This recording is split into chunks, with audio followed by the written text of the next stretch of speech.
Welcome back again to Keep Calm and Mother On.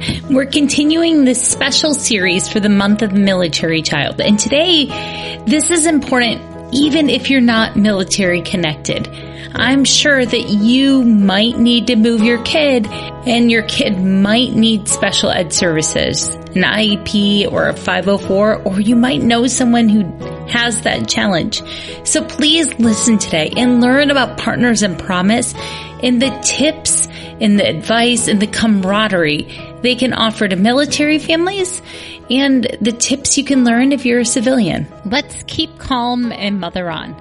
Mothering is way too important to do alone and way too serious to be serious all the time. My name is Christy Thomas, and I am here shoulder to shoulder with you, mothering and enjoying life together. This is the podcast where you can focus on being mindful and taking a deep breath with me and learning new things so you can pause and savor the amazing life you already have. Once again, we are still in Military Child Appreciation Month, and that means I have another great organization that you need to know. Today's organization is called Partners in Promise, and they're going to help you even if you're not military connected. You need to listen if you have a kid that has an IEP and you ever think you're going to move. This is what they help with. So welcome, Jennifer, and welcome, Michelle. Thanks for having us. Thanks for having us, Christy. So can you tell me a little bit about Partners in Promise, about how you got started and what your overall mission is? Absolutely. And thank you so much for having us today and highlighting our fantastic military children. This is a very unique lifestyle, and just being highly mobile and moving every 2 to 3 years. You know, I think that that's something that our civilian community just maybe doesn't grasp as much as what these kids go through. Mm-hmm. But let me tell you about Partners in Promise and how we got here. I will say that it was founded by 4 mothers who have children in special education, living this wonderful military life adventure.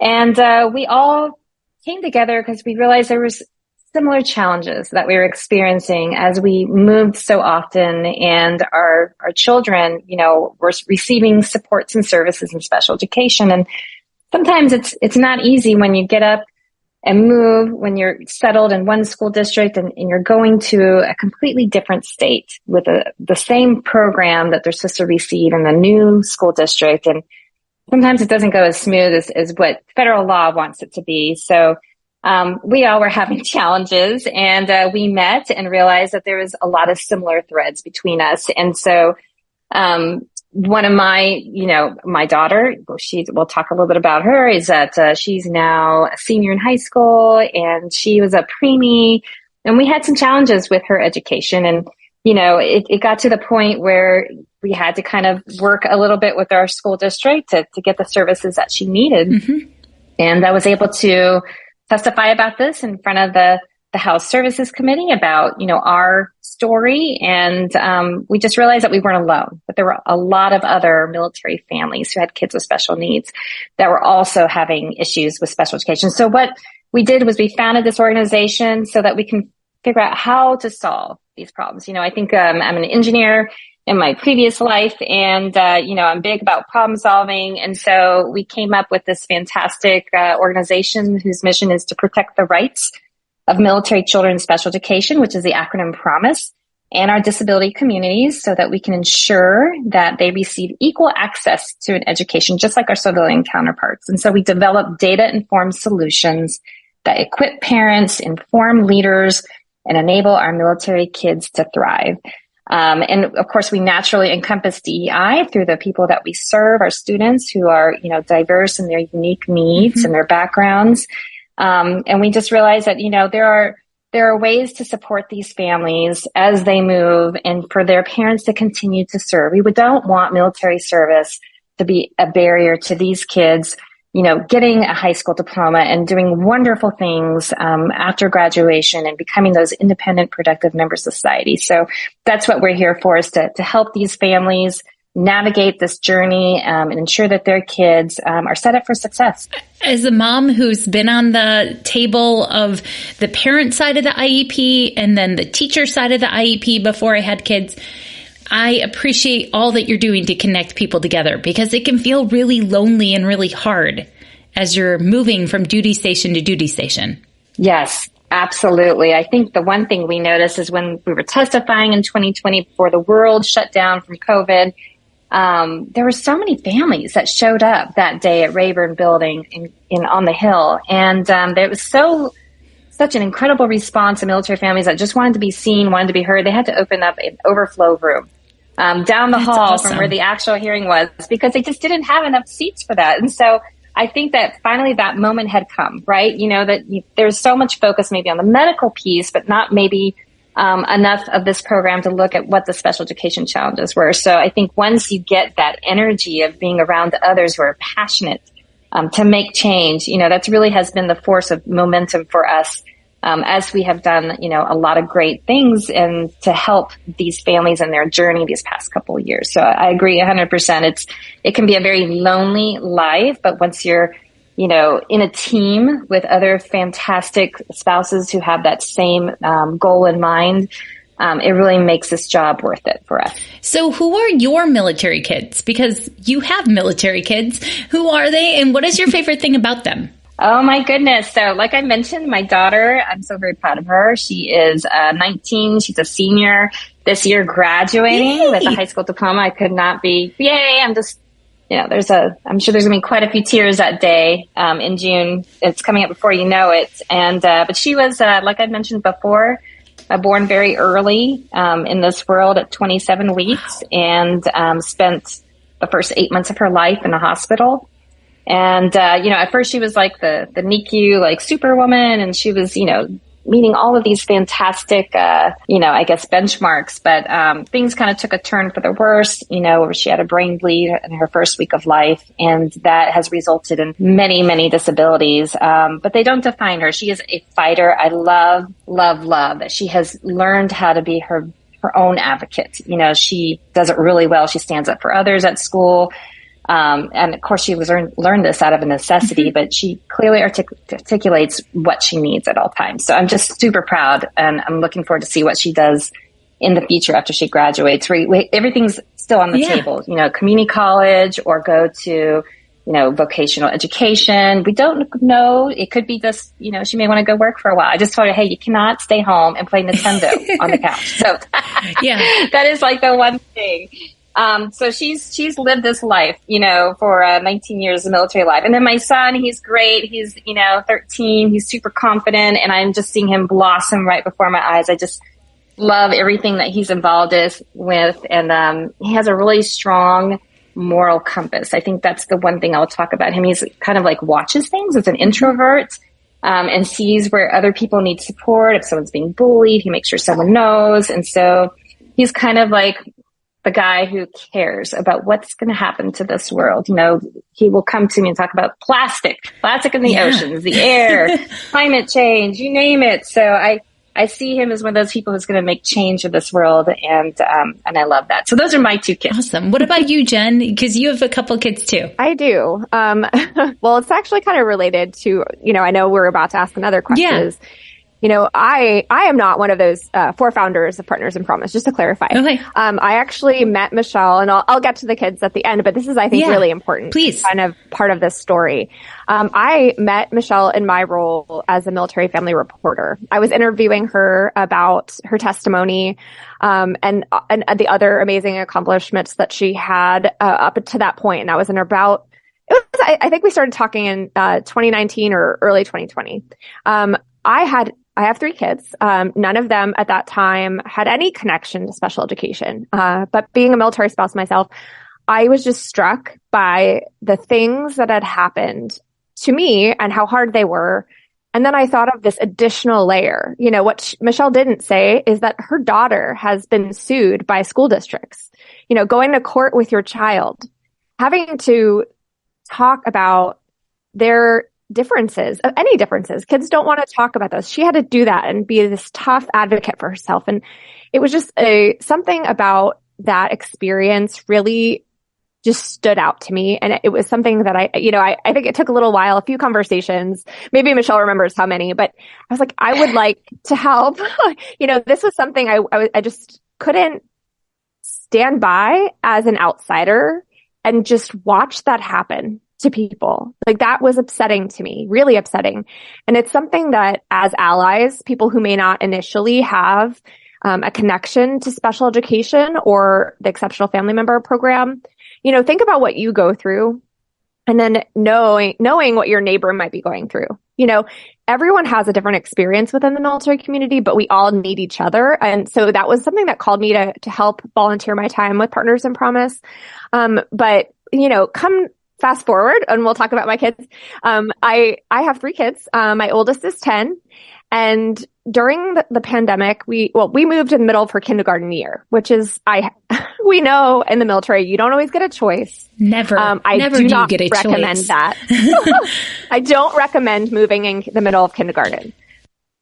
Because there's so much happening at that year that as a parent, you're not sure, especially if it's your oldest child, if they're on track, if their stress or their anxiety or their performance is related to a deployment or related to that move you just did. And so that transition for her was really difficult. And we started, my mom's sense kind of like stood up on edge. I was like, something's going on, but I couldn't pinpoint what it was because of our moves. So I, was plugged in with Partners at Promise at that time. And then the pandemic hit, of course, right? It eventually hit. And in that moment, I had learned from Michelle and the rest of our team so much about special education that I knew what questions to ask of her teachers, of the administrators. And I was able to advocate for her. And eventually, she did get testing done for special education, and she's currently on a 504 plan. But I don't believe that I would have gotten her that help as quickly had I not had the team around me and had been plugged in. I would have done like kind of what our survey says, where our families are just so unsure for so long of what's going on with their kids that they, best of intentions. Not everyone has a story like Michelle's where they're in the hospital and they know they can plan ahead. Everyone has a different experience. And so mine was informed by Michelle's experience. She did all this hard work and she went through all of these hard things, essentially so that my child wouldn't have to and other children wouldn't have to, because we know how things can go and we can kind of share those experiences with our families around us. Absolutely. And I also have 2 other kids. Yeah. I have an 8-year-old, amazing curly haired girl. And I have a small 6-year-old. He has fiery red head and goes everything along with that personality. So. That's amazing. Yeah. My experience into using Child Find and looking for services for my kid was because of a child checkup, but I didn't think my kid was behind in any way because they were my firstborn. And I was like, wait a second, what do you mean they should be meeting the standard? I didn't know that was a standard. Yeah, it's hard. We have a whole series on our website called Trust Your Gut, kind of directed at that very question. Like, is this something you should be paying attention to? We brought in professionals. So we have an expert in ADHD who kind of discusses what are some signs that you could be aware of to identify something in your child that could be attributed to a deployment. Mm-hmm. When your mom or dad is gone, that's stressful and your behavior might change. But how do you know if it's just a stressful moment, like an acute issue, or is it something underlying? Exactly. And I think we'll talk about this in the future, Jen, but the data kind of points to that too. We see so many different providers, because we're moving so much. And so there really is not, a consistent set of eyes on that child except for the parent. And so even if you were to say something to your first child's pediatrician, mm-hmm. You're moving again, and it could be that it's just, it's probably because they just moved here and they're not comfortable in their environment, just keep eyes on them. And it could be just, there's always a reason perhaps to not go that next step of let's get an evaluation done. And of course we know there's a shortage of service providers to even do evaluations. So, it's frustrating because there seems to be some children that are falling through the cracks. parents because of that highly mobile lifestyle. So that Trust Your Gut series is fantastic because we are, it's one of those resources where you can provide people with some checklist of like, hey, is this happening? Is this happening? Yeah. What can you look for? Is this something, what's that gut feeling? Because I think parents, especially moms, we know when there's something not right, but we may not know the word for it, or we're just, we're not experts, and we can't be the experts in everything. That's why we have to rely on, our providers and people in our community to kind of help guide us through. So I think that it's one more thing to add to the hats of military spouses and military parents, unfortunately. Yeah, it's one more task that you've been voluntold to do while your service member is busy working.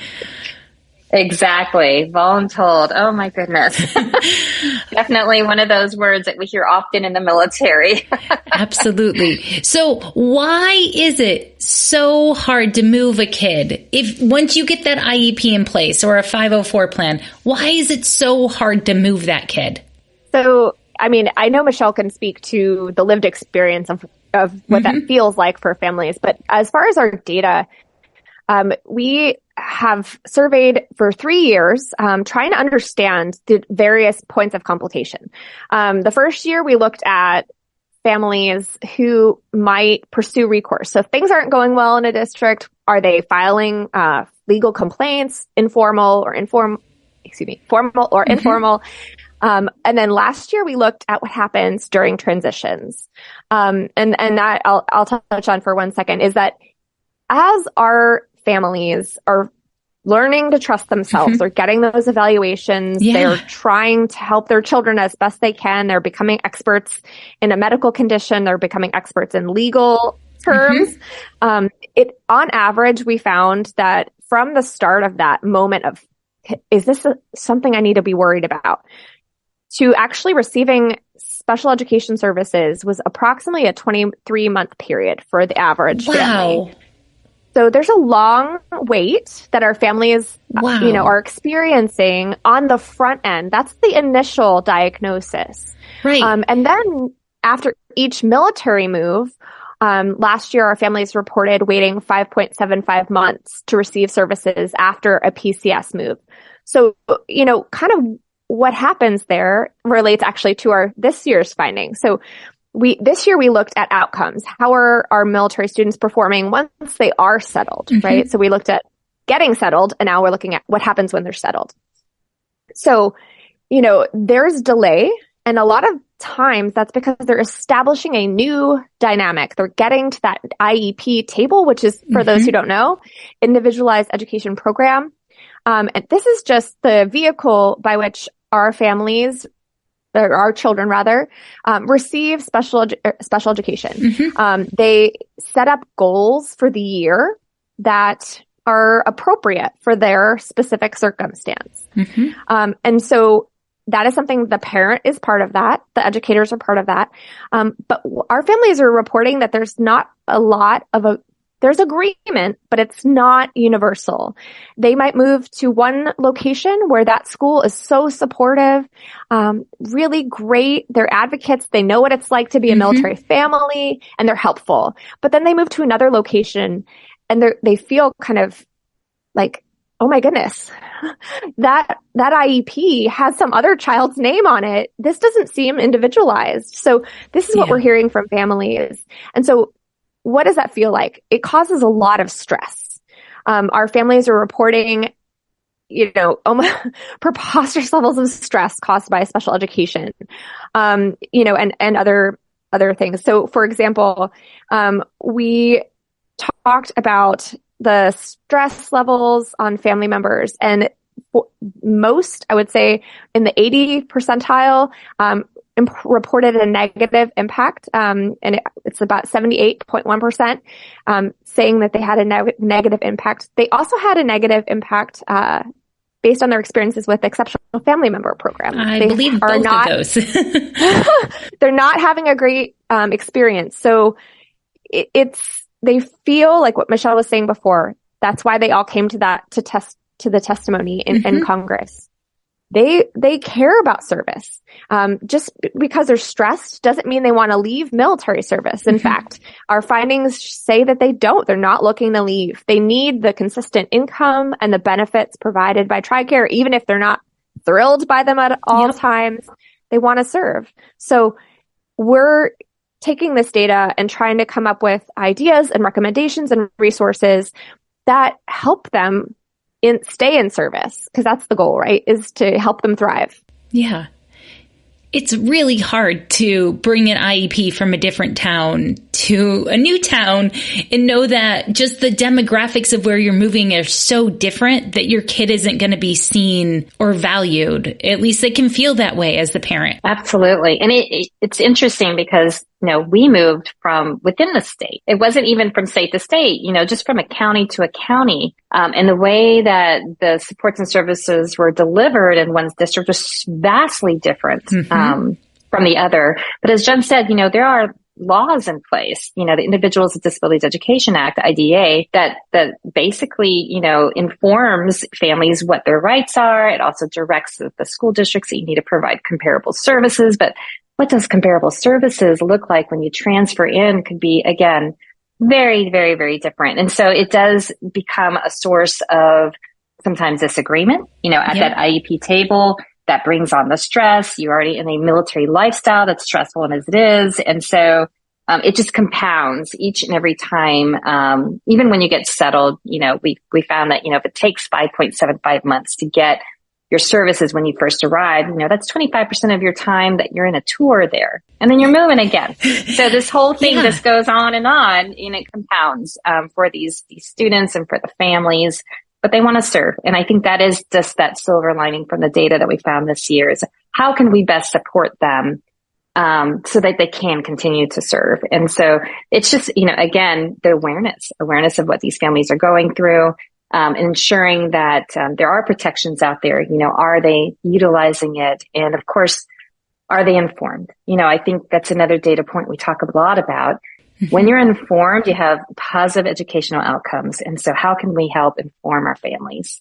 Yeah. And just one thing is that struck me, is like I mentioned earlier, I came into a conversation about my child having this information before I needed it.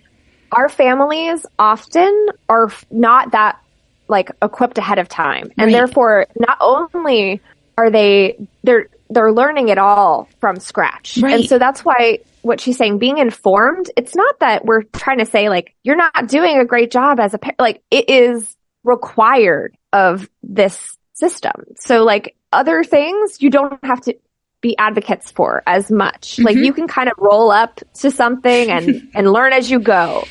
But in order to navigate special education, you have to be able to be equipped to start the conversation. You don't know what you don't know. Correct. And unfortunately, you do need to know quite a bit. There are a lot of resources out there, though, that can help you if you know where to go for them. Okay. This is really important because I have a background in teaching. That's what my undergrad is in. I'm a teacher, certified teacher, and showing up to my kid's side of the table was still intimidating, right? And I knew a little bit of the lingo of special education. So I can't imagine how hard it is if you don't know the language. It's a whole foreign language. Absolutely. And it's one that, again, you learn from a fire hose at the time because it's always crisis mode when something's going wrong. And that kind of forces you to kind of okay, maybe I need to figure out what's going on with special education. I'm one of those naive parents. Things were going really smoothly for us. For the first 5 years of my daughter's special education journey. And I did not know what my rights were. I never needed to know. I just thought she's doing so great and, getting great feedback from the teachers. Her grades were fantastic. And it's just when you have the challenges come to you, then I just felt not silly, but I just wow, I just didn't take advantage of all that time to really educate myself. I knew enough that something wasn't right and I could feel that something wasn't right. And when I looked around, there were no resources. I think that was the hardest part for me is because everyone's oh, but that's a great school district. They do so fantastic with all these kids. And I'm but it's not going well for me. And it just, you do feel very isolated, and you're sitting at a table with a lot of other wonderful professionals, that clearly outnumber you. And so, and of course, your spouse is deployed. That is a whole part of the intimidation factor, right? Yeah. And I know it's not purposeful, but, it can be hard for a spouse who's dealing with so much, maybe has a job and 2 other kids, or spouse is deployed, and then people are saying XYZ. You feel in your gut it's not that case. And so who do you go to? And we were very fortunate as an officer family to have some resources to go find an advocate to come join us. And then that quickly, got to a decision point where we had to move to an attorney. But I thought to myself, how can an enlisted family go through this without any support whatsoever? And that really was one of the main points I made during my testimony is these families, they need somebody at that table. They need someone to guide them through, to help navigate the complexity of this law so that they understand what their child's rights are, what their rights are, so they can get them back on track. Get back on track to that end goal again of just being grade level, getting, there's special ed supports and services that child needs for their unique needs. And so, we knew that was one thing to advocate for, just based on our own experiences, just seeing these families, they felt like you talked about earlier, drowning. They really were drowning and didn't know where to go. And so we're seeing some great progress with that. From that testimony, the 2021 National Defense Authorization Act did, basically say you need to standardize this program, this DoD program, so that all the services are offering the exact same supports and services. We should be seeing that 2 years later, the release of what these provisions are and how they are going to improve the program. So we're anxiously awaiting to see that. But there were some things that were put in place pretty quickly. There are special education attorneys now that are available to families at their installation. So that is one huge win, I guess you could say, for our families to know that there is someone who has been trained in special education to kind of help guide.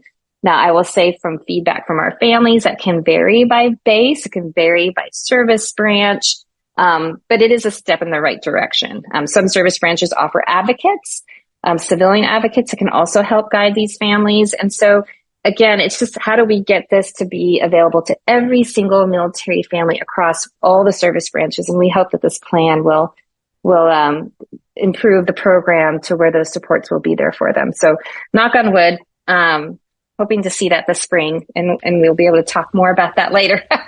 Yeah. But that's important. I want to add one thing about, kind of what Michelle's saying. Our data show that our family members, our spouses, are stepping back from the workforce to do the things that she was talking about.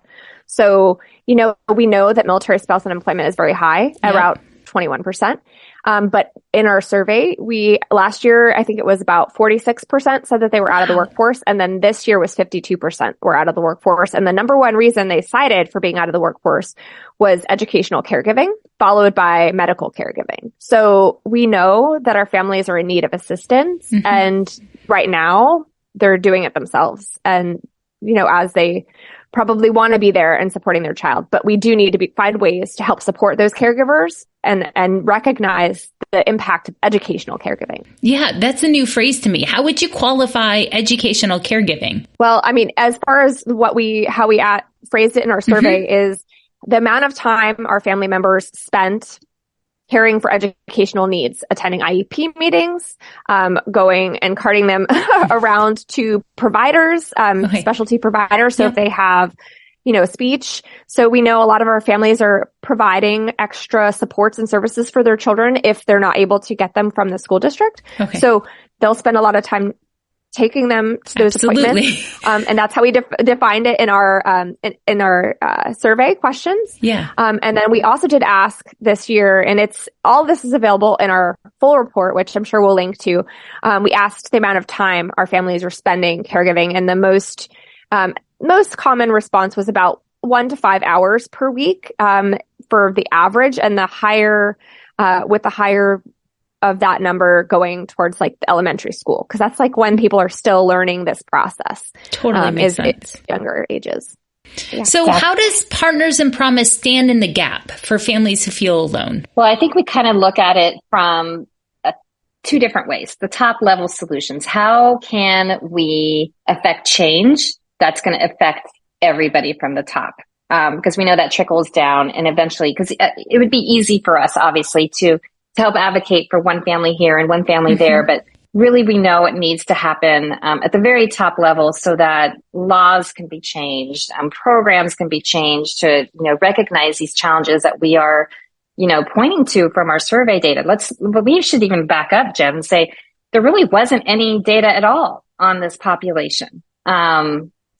Since this program started with EFMP, for over a decade, there's nothing. Wow. And so it's hard to there's nothing on special education. Right. Special education. That's what I mean. But that goes with a lot of medical needs. Exactly. It goes hand in hand. Absolutely. Our families don't see their child as half of a person. You cannot separate out the medical and the education. And I think that that's kind of why Partners in Promise, from, my outsider perspective, was founded, because EFMP really does only focus on the medical side historically. And now it's, we're getting there with the looking at, how the states implement federal law with IDEA.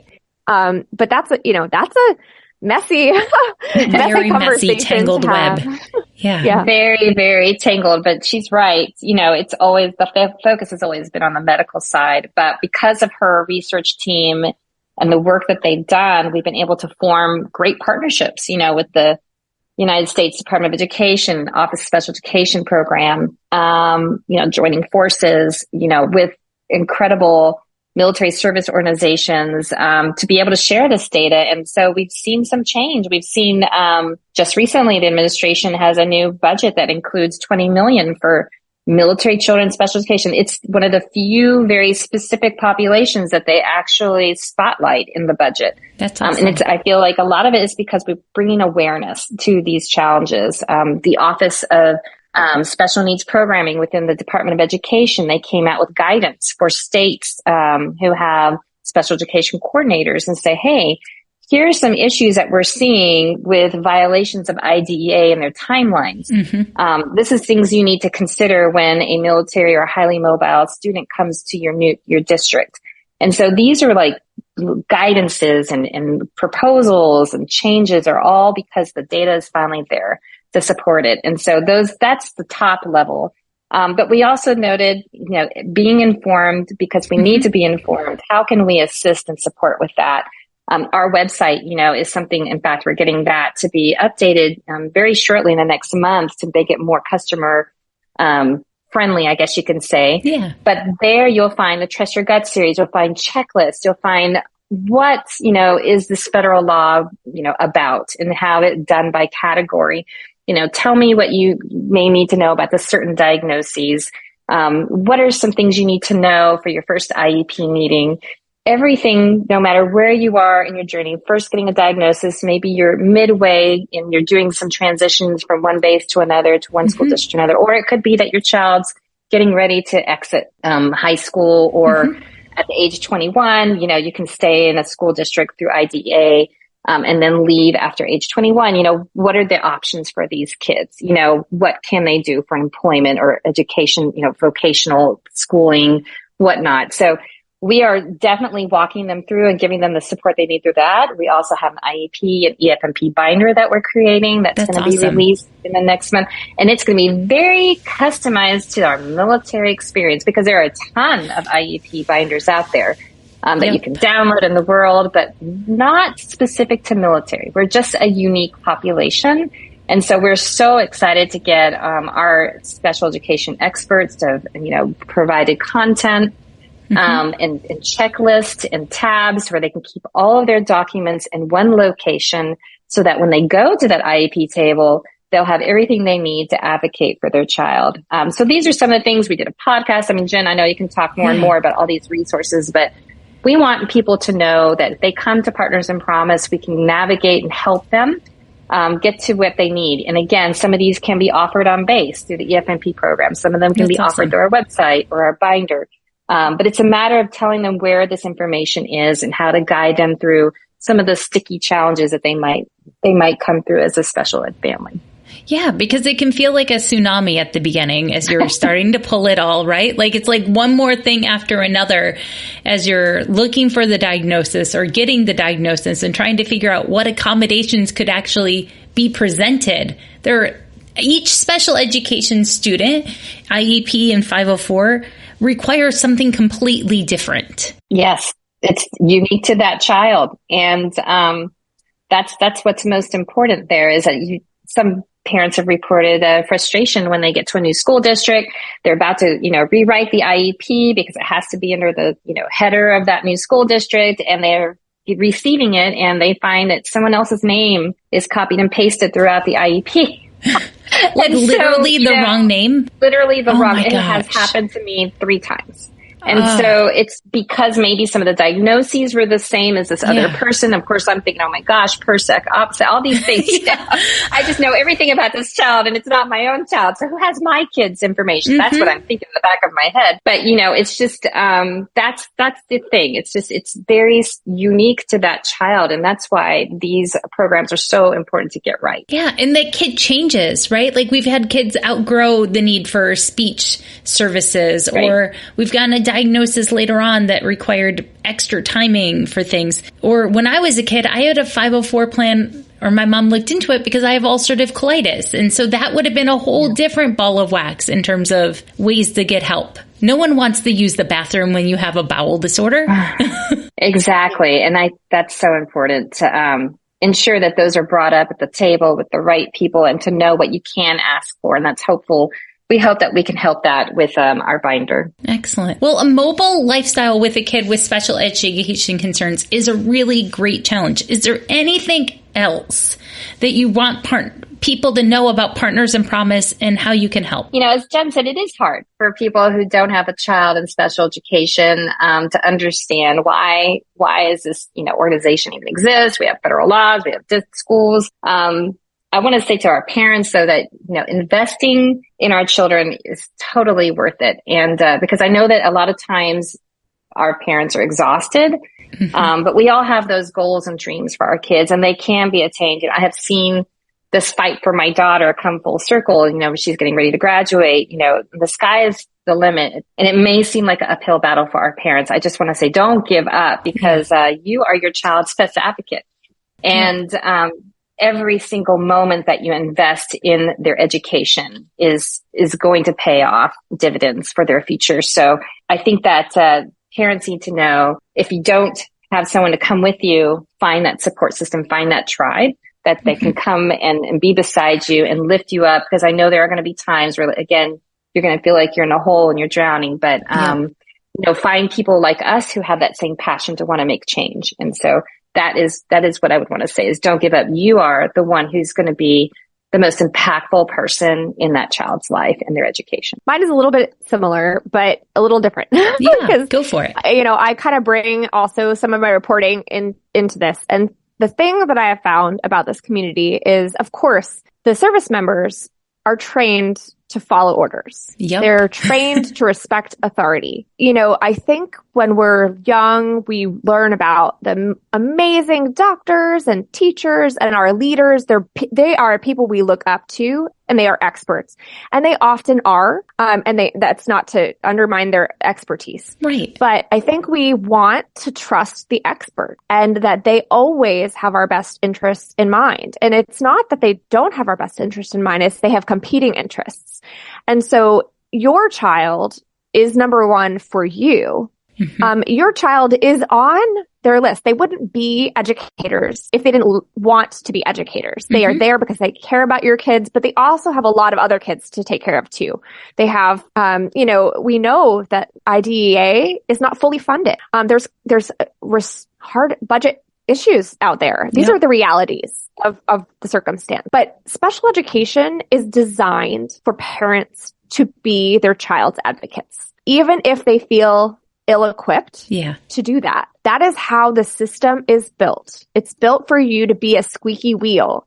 It is not built that they're just handing out, this this service or this accommodation, you have to ask for and know and justify your asks. You have to come to the table prepared, and that's a lot. It's hard, and it's contrary to the military way of life. Mm-hmm. And it can feel very awkward, but it is a requirement.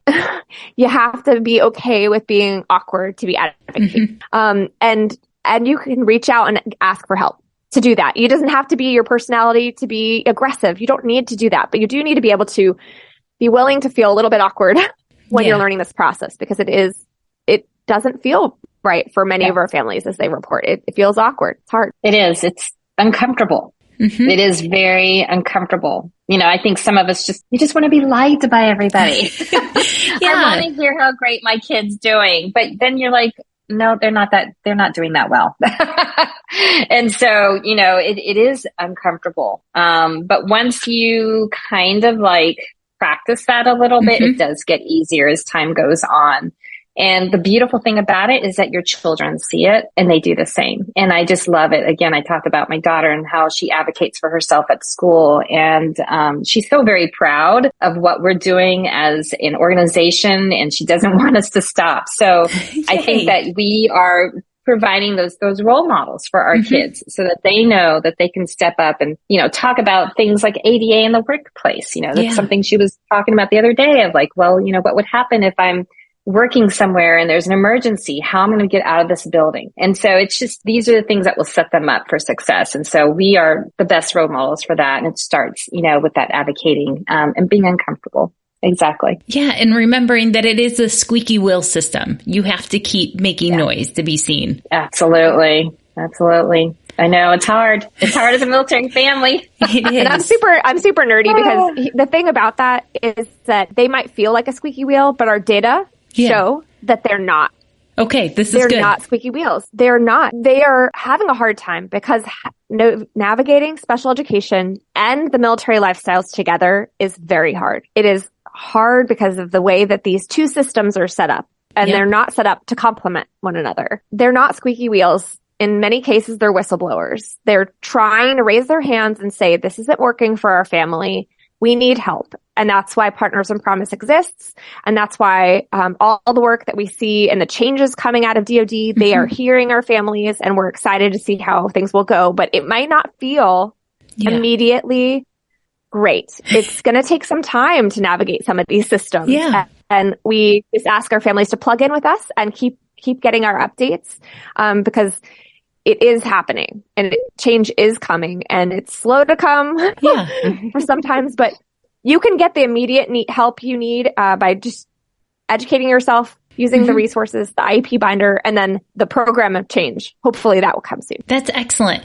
Well, while you guys are doing this heavy lifting for other people and living your lives and helping your own kids with IEPs and 504s, what are you doing for self-care, Michelle and Jeniffer? I love this. This is so important, Christy. And I think it's glossed over sometimes when we talk about this population, because I remember when people are telling me oh, you need to go take time for yourself while my daughter's in the hospital. I'm like, nope, that's not happening. So we kind of just laugh, whatever. But as we were able to get things under control, medically for her, my biggest thing, and first of all, I love respite care. So in the military, there is a respite care program through each of the service branches. And I recommend everyone to try to enroll in that, because it's important. It's important for you to have time away from your children so that you can be a better parent. And I use that respite care to go out on a date with my husband every Saturday if I can, or at least one time over the weekend, because we need to remember that we are, a team. We're, a husband and wife. And for me to do my job properly as a mom, I need to remember that I'm not doing it alone. And so that is so important. Date nights, super, super big deal. So that's my biggest self-care, is just take that time and whatever it could be. I always laugh because my husband was deployed. I literally had respite care, and I would go to Starbucks inside the Target. Yeah.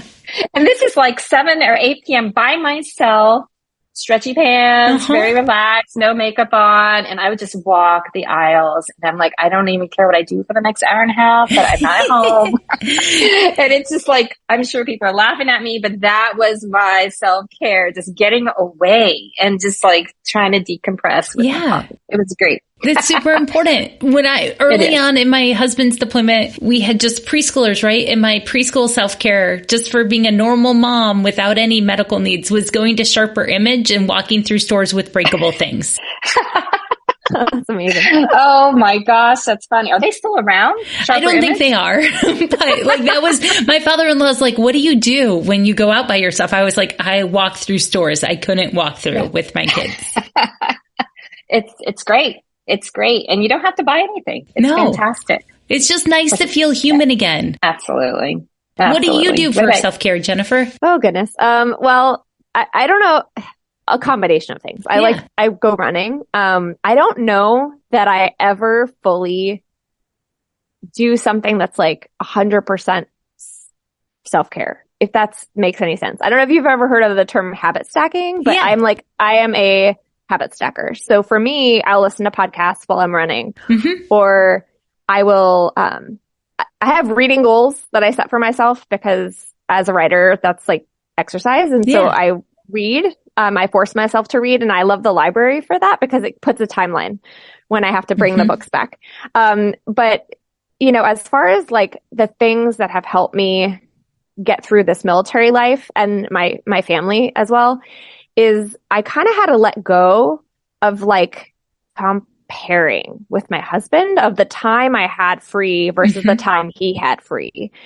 And I realized that if, you know, he needed to go, let's say, exercise or play tennis is his thing, that's okay. I don't need to like measure the time I have away. And then he stops measuring mine. So it was like giving each other the freedom to have our own things. I know that sounds really silly, and maybe other people entered their marriages this way, but I didn't. I was like, you know, we're married now, so we're supposed to spend all this time together. And then I'm like, oh wait, you're in the military. And when he's not deploying, it's like, I need that time separated. If he's deployed, no problem. But when he's home, I'm like, we need our time. So for me, I spend that time running. He goes off and plays tennis, and it's just letting ourselves like budget that time for ourselves when it feels like we don't have it to budget. That's great. Yeah, I love that. So last question is, how do you have fun as a family? You've got these great military kids. What does family fun look like for you right now? How do you connect? You know, it's the small things for us. You know, it's staying home and watching a Netflix, you know, Mandalorian series is kind of like the big thing. I guess that's Disney Plus now. Yeah, that's a big thing at our house too. You know, it is, because we're always so busy. It's just having those times. And also we make it a point to have dinner together every night. And that's, again, so hard to do, especially when it's mainly us waiting on my spouse coming home from work. And so we really try to prioritize that, you know. And the other thing I was going to mention, because I know you have a lot of families that have younger kids, take advantage of vacation time when they're young, because you don't have to worry about, you know, missing out on tests or, you know, whether or not you have X amount of days that you've missed from the school year. And I'm telling you, my kids still remember a lot of the vacations that we had during their elementary school years. And so definitely work that leave in with the military if you can, because it gets so much more difficult when they get into middle school and high school. So when they're young, who cares if you miss a week? You know, add on another week to spring break, whatever it takes, so that you can enjoy travel and explore the world. Build those memories, because before you know it, they're going to be out. And so I just, you know, always tell people family fun, go on mandatory vacations, because that really is what they're going to remember as they age. And it's a wonderful thing. It's not easy to do in the military, but try to prioritize that. It's super fun. And I know Jen just recently went to Disneyland, so she could probably share some of that too. Yeah. I love Disney, but no. That is not a stress reliever for anyone who's listening. For us, we're currently a softball, t-ball family. So it's like 3 games every Saturday. We got practices all week. So we've really liked kind of doing that all together and like cheering each other on at different games. But we're in California, so we have had a lot of rain recently, but normally we like, you know, camping. That's like our family's thing is camping or, getting outside, hiking. We get to live all over the world because of the military. Yeah. We've lived in Japan, so we've gotten the sightseeing stuff. We've gotten to drive across the country because, of the military. Mm-hmm. So I mirror, what Michelle said, just sometimes embracing the hard part of it is worth it in the end, because it seems like, I feel like we're really good at that in the military. Like we're good at kind of like, I don't want to say embracing the suck, because that's probably not finding the right lining. phrase. but like going through something, knowing it's going to be hard because we're used to hard, so like a vacation to Disney was not easy, right? No.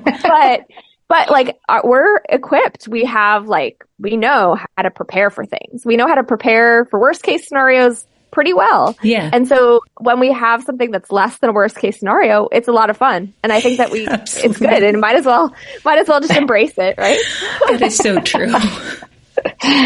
Oh my gosh. That reminds me, I just have to say one thing. Yeah. There was a meme on Facebook or maybe it was like a story about this mom who was on vacation, and she had packed everything for her kids and her husband, but then she was missing like her clothes, like something very essential. Mom. Yes. And I thought that is that was spot on. Personally, I have been there. I've done that. I've been up to midnight, making sure the kids had all their things. And then I'm like, where are my pieces? That's kind of what we do.